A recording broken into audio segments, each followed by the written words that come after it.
We just began the debate. It's getting a bit heated now. We're working on the resolution, and I just like hearing the different countries' ideas and just what they propose, and working together, people from different schools, represent different countries, just kind of being together and focusing on an issue, which is children and crime and how to help them. Honestly, Model UN is fantastic. I've learned so many new things that I never would have learned in any other clubs or classes, and I think it presents such a unique experience. I like meeting people from across the state.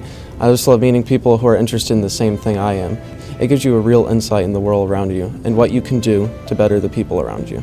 Model UN offers me a lot of opportunities to publicly speak and just talk to other people, so teamwork, and it helps you just be more comfortable in yourself. You have to work with different countries, and oftentimes you may not have the same views. At the end of the day, you still work together to find commonality. Model UN is giving us those tools and those skills to better impact the world, because like in there might be a simulation, but later on it's not, and what you make of it is what's going to impact the world. Global warming is an issue, greenhouse gas emissions are a huge issue.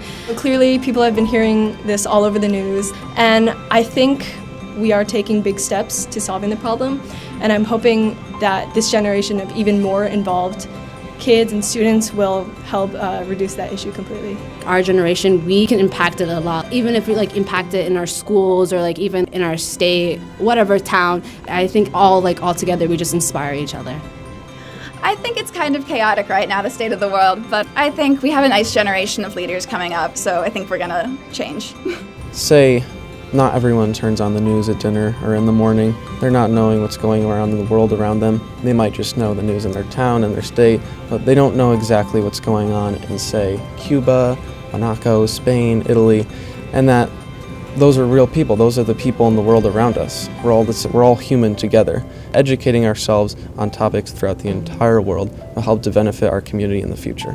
There's definitely a lot of disunity and people just not realizing just how many things we have in common and all the problems that we both all face, and that if we actually unite instead of focusing on our differences, we can actually overcome a lot of those problems. And I just want people to have more empathy for other people and be more compassionate. Delegates, you represented your nations with grace, grit, and integrity, and for that you should be applauded.